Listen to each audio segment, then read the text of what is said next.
Hello, everybody. Welcome to episode number one something or other, something of the Nobody Asked for This podcast. I'm coming to you. If I sound different, it's because I've just had two sort of, I wouldn't call them transformative experiences. I wouldn't even call them experiences.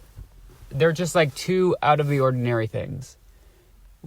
First thing, I'm recording on a Tuesday. I know.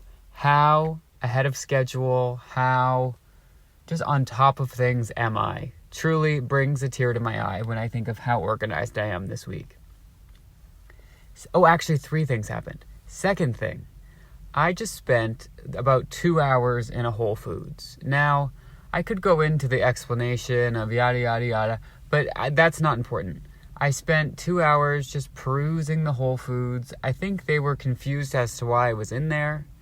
The prices, so I'd been into a Whole Foods before, and I could never really nail down, like, is this a health food store? Is this like just a regular old, grocery store? And I really try and gauge, like, just based on the prices of stuff. I normally go to the peanut butter aisle.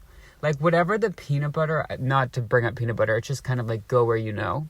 But whatever the offerings and the price of peanut butter, you can really tell a lot about a grocery store.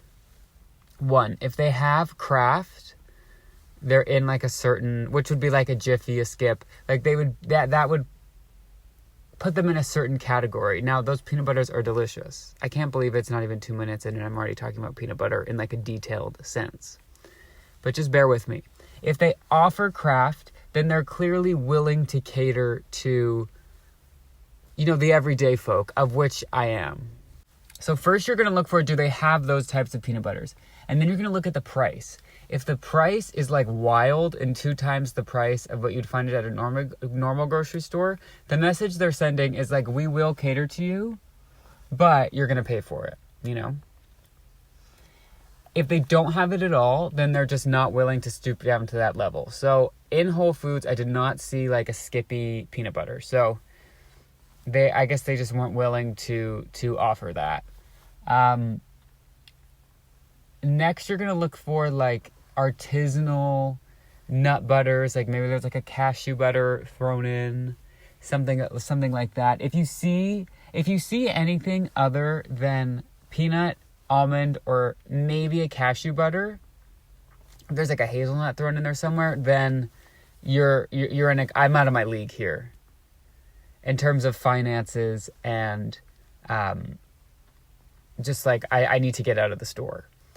So at Whole Foods, but here is the exception. If they have both Skippy and a hazelnut butter, the Skippy's probably more expensive, but like there's more kind of room for variety, in which case I might stay, but I probably won't buy anything because, again, I could just get my Jif peanut butter, from across the street. I'm telling you, the peanut butter aisle will tell you everything that you need to know.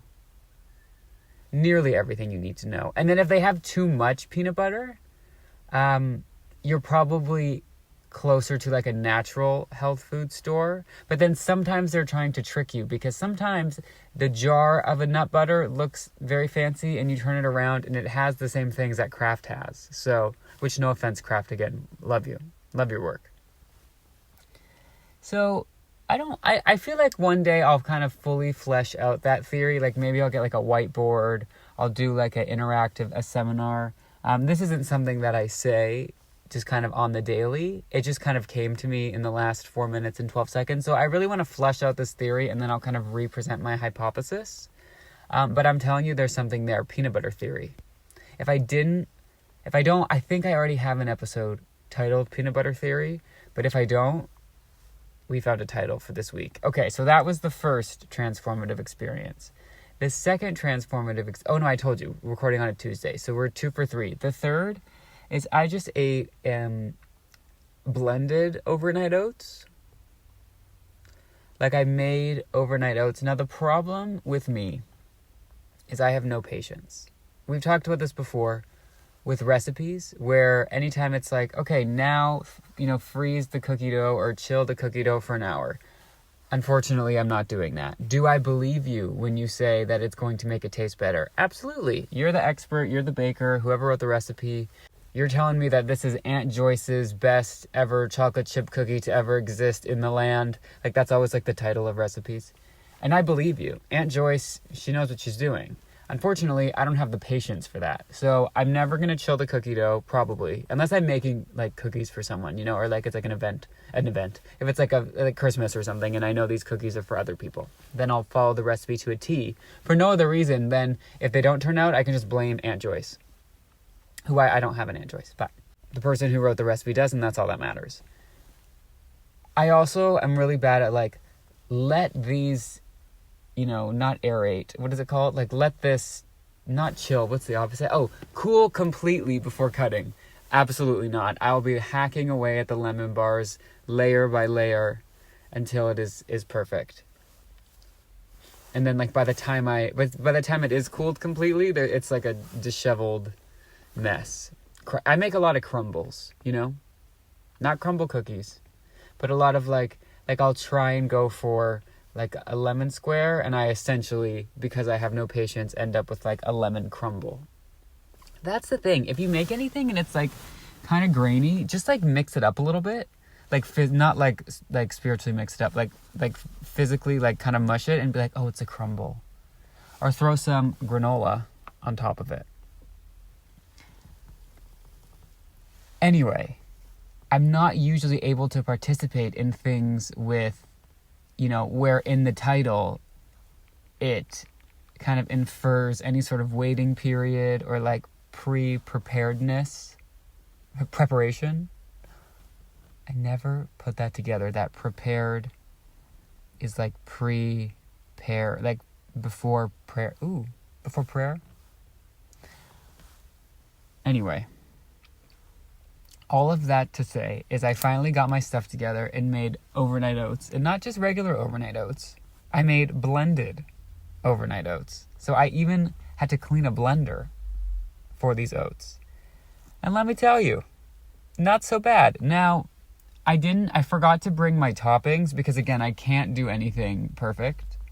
It's always going to be a little bit messed up, or like a little bit I forgot something, or like a little bit I should have been more prepared. So I really was just eating like not very sweet blended horse food. Like, technically I did throw in some chia seeds, so there was some, sustenance there, but basically I am Martha Stewart now, eating blended overnight oats. I want to get into more like flavors and stuff, and the jury's out on oatmeal. I feel like every other like new piece of information I find out about oats is conflicting. It'll be like, do not eat oats, you will something glucose, and I'm like, oh, okay, let me not eat oats. And then in another post it's like, oats are fuel. I'm like, okay, well, I like fuel. Oats are fuel? Can I put them in my car? They're a bit cheaper, although not really, especially if you go to the store with the natural peanut butters. But also, there's nothing like an accessible natural peanut butter. I'm looking at you, Adam. I don't know if Adam's peanut butter is like everywhere. Teddy's peanut butter as well. Like, be in, like Walmart, but be natural, Act natural in Walmart.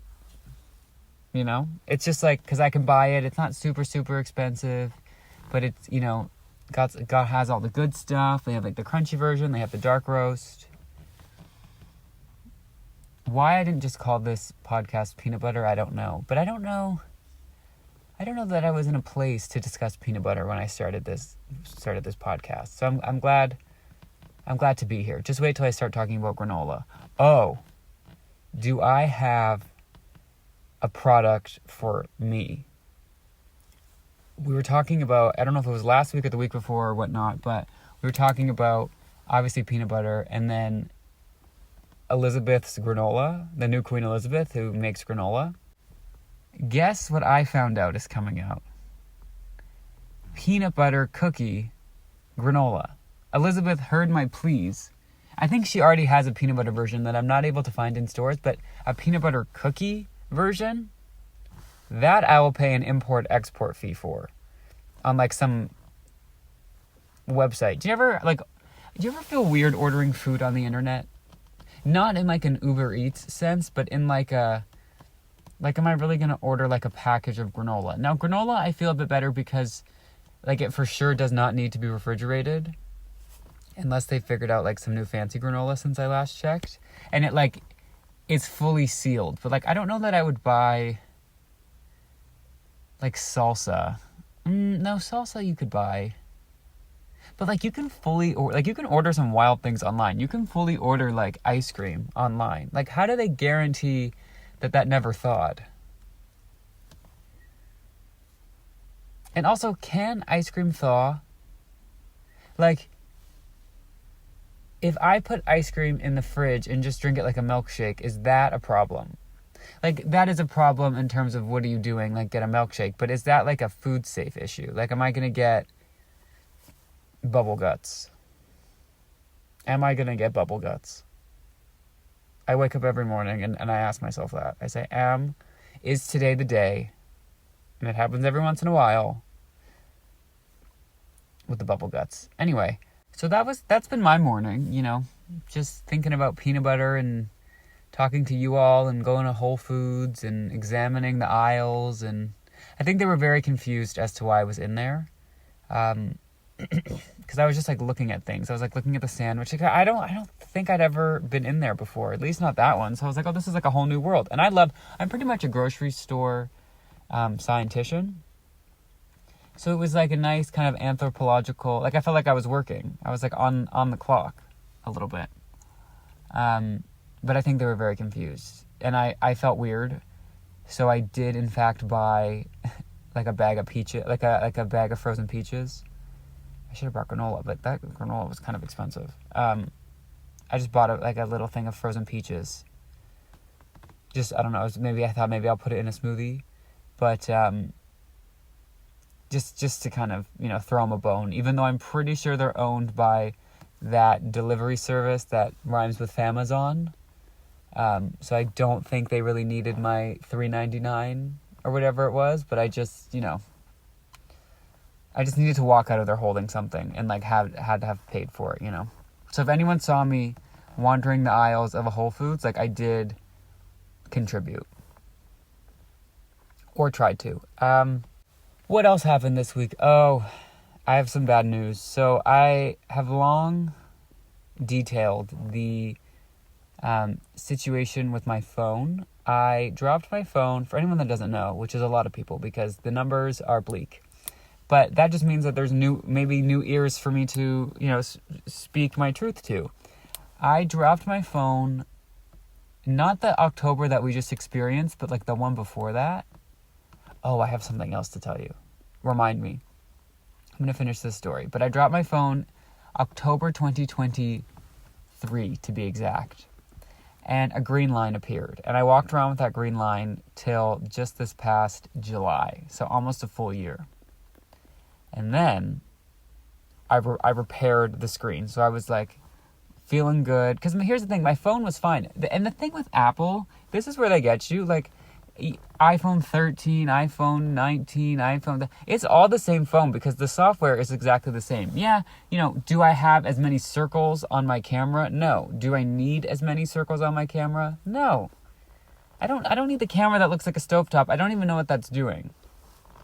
Like, those circles are not doing anything. I feel it in my bones. I have the exact same camera. Also, I don't need a clear camera. Nothing about me needs to be clearer. Well, maybe a few things, but I don't need what they're trying to sell me. So I was like, I'm just going to spend the $100 to fix the actual screen, and then I feel better about myself and not spend the extra $500 to get a brand new phone that's going to function the exact same as the phone I already have. So that was kind of my thinking. Until about Saturday when I dropped my phone again and the whole thing shattered. Now, it's just kind of the top section. So for the most part, I can see the screen clearly. The only problem is what happened last time happened again, which is I have, like, you might be saying, you break your phone a lot, like, why don't you get a screen protector? I have to say, I believe I was like one of the first 50 people to find out that you can buy like a glass screen protector. I've been buying these for like 10 years. And I feel like they're kind of standard. Now, granted, I've been buying the cheap ones off of that website I was talking about earlier, but I kind of figured it was all doing the same. And so what happened last time happened again, which is that the actual screen protector did not crack for the most part. Like, there's little chips, but like, I guess the screen protector is good because it didn't crack, but the underneath of the actual screen of the phone cracked. Now, how that makes sense, I do not know. Like, if I feel the screen protector, it's like completely clear. It's the underneath of my actual phone that cracked. How does that happen? And like, I don't want to be one of those people that's like, everything happens to me, you know, like, well, this is something that would happen to me, LOL. Like, no, but seriously, like, how does that happen? How does the thing that is supposed to protect it, that would be like, I don't know I forgot what I was going to say. Anyway, it's just confusing. So I don't know what to do now. Do I just get a new phone? I feel like no, because I'm just going to break it and then have to fix that phone. So I'm maybe just going to replace this screen again. I also might do that thing where I walk around for 9 months with a broken phone just to fix it anyway. So it's like, you might as well have just paid the money now. Or maybe I'll wait for like a brand deal. Like, I can do like a sponsorship with the cell phone place that I've gone to, I think 2 or 3 times now to fix my phones. Like, they're so sick of me. I should just set up a direct deposit with them. But actually, no, they probably love me. I'm amazing business. But I just don't know what to do. Maybe I need to get one of those like thick cases, like you work on a construction site type case. Like, what is that called? An OtterBox? But then do I want to be the person walking around with an OtterBox? I don't know. Because the crack doesn't really bother me. It actually adds like it adds a bit of a flare. The only problem is, as I'm going to be like, I feel like the glass is kind of chipping. And that will be the end of us all. We're all going to have like glass specks in our fingertips. That's going to start coming up on like our blood work, I think. I don't know. But just if my finger turns green one day, just know it was probably from my cracked phone. Life's tough. I feel like I haven't really started the episode yet for some reason. But how have you all been? We're now... it feels like I haven't started because I haven't talked about the weather and or the date. For some reason, we are halfway through January. I don't know why that happened. I could have sworn it was still December. And horrible news, like February is about to rear its ugly head yet again. Like, literally the worst month. No offense if you're a February fan or if like your birthday's in February. I'm not mad at you. I'm just not thrilled at the fact that I'm going to have to start spelling February again. Like, that R in the middle will never not send me into a panic. Like, February. No, it's February. Is it not? I'm just going to start saying it in French. February. Or whatever. February.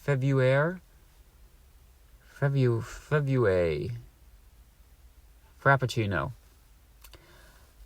Also, surprisingly, it's been a warmer, at least where I am. I don't know if this is like a global experience. It's been a warmer winter, which is spooky to me because, like, is it going to keep getting warmer? And then, like, how long do we have?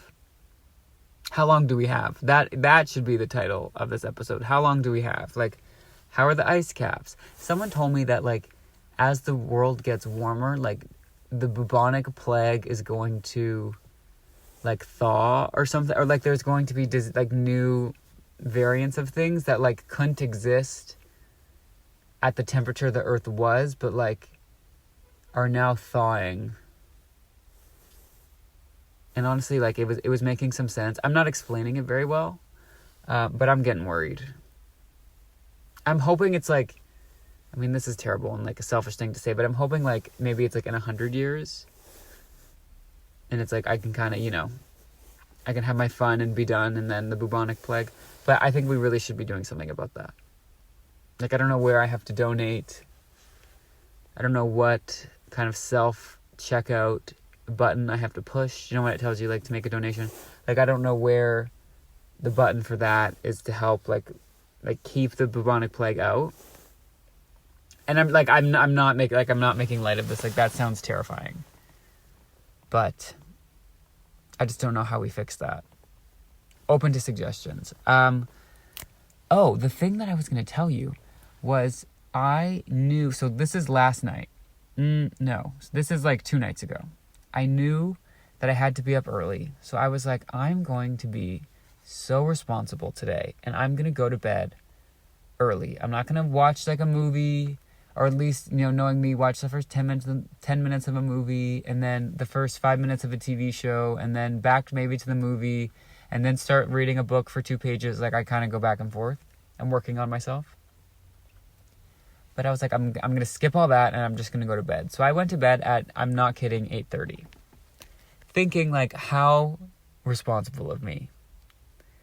And then, because here's the thing, I only get, like routinely, 5-6 hours sleep. And that's good enough for me. Like, I don't need, 8 hours to function. Like, obviously, if I wasn't getting adequate sleep multiple days in a row, that would be a problem. But, for the most part, 5 hours, I'm good. Even every once in a while, 3 or 4, I'll be fine. I'm not one of those people that's if I don't get 7 hours of sleep, I'm a zombie. I can make it work. But I wanted to be responsible because, it's 2025 and we're trying to grow up. Now, the problem is I'm only used to getting 6 hours of sleep, 5-6 hours of sleep. So when you go to bed at 8:30 and your body is used to sleeping, 5 hours, you're going to wake up in 5 hours. So I woke up at 2:15, bright-eyed, bushy-tailed, ready to go. And that's what I get for trying to be careful. I should have just went to bed at midnight, and then I would have woken up at 6, which is still early, still, getting a head start on the day, because I like getting up early. I think I'm naturally just a morning. I'm a morning person, but I can pretend that I'm a night owl a little bit. I can be up till, not so much recently, but I can be up till 1 o'clock in the morning, Googling the bubonic plague or whatever. I can kind of double, but I would say naturally I'm a morning person. So I woke up at 2:15 and I was like, you're kidding. Because here's the thing. If I couldn't go back to sleep, by the time it was time to enter the world and start being a person, I would be tired. And it's I was a loser and went to bed early thinking I was being responsible, only to still be tired. I should have just stayed up and watched the first 10 minutes of a TV show, the first 20 minutes of a movie, and read 3 pages of a book. I should have just done that, and then I would have slept till a reasonable hour of the morning, and then had a nice, relaxing day. So I was in that weird, at 2:15, I was like, no, there's no way. Now you could say, Francesco, just go back to sleep. I tried that. And here's the thing. The only thing worse than not sleeping when you have the time to sleep is not knowing whether or not you would go back to sleep. So usually how I combat this is I quickly look to check the time, which I think is bad. I think it lights up your brain. Obviously checking my phone, meaning I think that lights up your brain or something, and wakes you up anyway. But now my screen is cracked, so it's kind of blurry. So I'm hoping that kind of blocks some of that light. They should make a screen protector that blocks that light. I'm sure they do. Maybe I'll get that version next time. Maybe it'll work. Or I guess the screen protector is working. It's the glass underneath. Anyway. I check the time. And then I really, really try and go back to sleep. And I give myself what I believe to be half an hour. Now, sometimes that's 2 minutes and sometimes that's over an hour. Because, again, I'm not continuing to check the time, so I don't really know. I have terrible concept at, not with, being left without a watch or something, knowing how much time has passed. Sometimes I'm, way under, sometimes I'm way over in my guesstimate. But I give myself a decent amount of time. And if it's been half an hour and I'm not going back to sleep, I would rather just get up and start doing my taxes. Tax season is coming up. Than just sit there, So that's what I did. I got up, I activated my new credit card. I paid my credit card bill. It was a credit-based activity at 3 a.m. I almost answered emails, but then I was like, do I really want like my 3 a.m. brain answering emails? Although it's really no different than my 3 p.m. brain answering emails. Yeah, so that's what I did. So the moral of the story is, if you try and be responsible, it might backfire anyway. So just do what feels right to you. Don't force it. Don't force it. Anyway, I'm looking at my finger and there's like dried bits of oats. I think my blended overnight oats have like caked onto my fingers. Yet another example of me trying to be responsible, making a nutritious breakfast, or maybe not a nutritious breakfast, depending on which health influencer you ask. They all need to do a conference. I think we all just need to get on the same page about like what is healthy and what is not. I think at the end of the day, the thing is, everybody is different.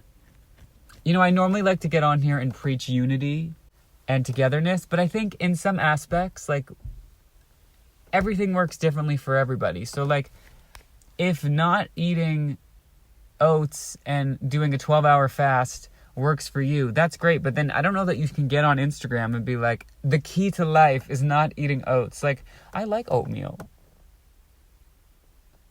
You know what I mean? But like, is it evil? I had this experience with oat milk. Everyone was like, like 5 years ago, everyone was like, oat milk, it's so much better than cow's milk, oat milk. So then, of course, it takes me 5 years to do stuff. So then I started drinking oat milk, and then everyone was like, oh my gosh, oat milk has so much sugar. And I'm like, sugar? How does this have sugar? Because I guess apparently, I'm just learning all of this. Apparently carbs is like sugar, or it turns to sugar. Like, I'm sorry, if my body turns something into sugar, like, how is that my fault?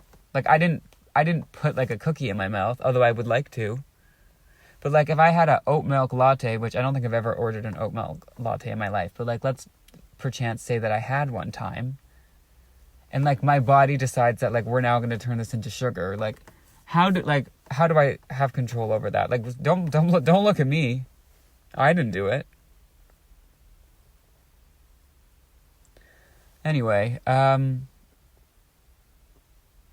what else is new? Oh, I air fried a sweet potato. This episode is really, we're in the weeds here. But I air fried a sweet potato yesterday, and I would highly recommend it.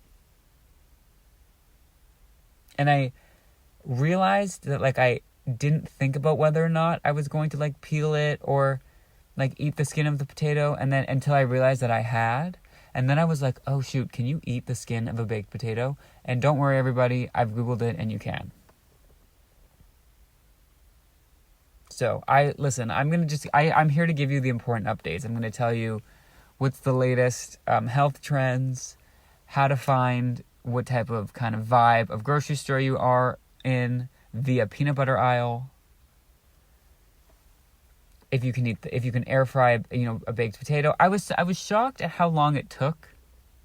Because in my head, like, nothing in the air fryer is taking under 10 minutes. Like, it's kind of like a magical, like, I don't really get the concept. I just know that, like, you put food in, it goes, and then you take it out and it's, like, perfect and magical, and you can still say that you cooked.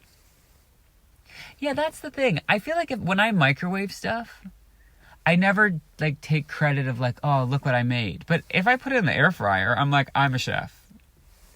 Even though in both those scenarios, like, the machinery did the work, but I feel fine taking credit for the work of the air fryer. But whereas with the microwave, I'm like, listen, Hungry Man did this for us. I wonder what that is. I'm going to write that down and explore that one day. I still have like oatmeal caked onto my fingernails, so I really have to go fix that. But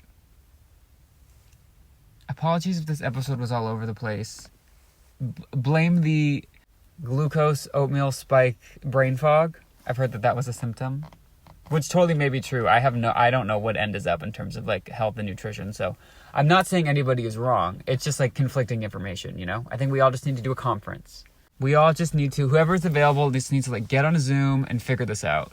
In the meantime, I'm going to go. I hope you all have a great week. If you like what you heard, you can go to podcast.nobodyaskforthis.pod. No. Podcast nobody asked for this.podbean.com. I'm telling you, there's something to the brain fog. I'm starting to believe it now. And then, as if I was like perfectly fine before. On there, you can find links to everything. You can listen to the show. If you've taken the time to listen to this, I really do appreciate it. I hope you have a good week, and I'll see you next week. Bye. Or I guess you'll hear me next week. There's no seeing, but Okay, bye.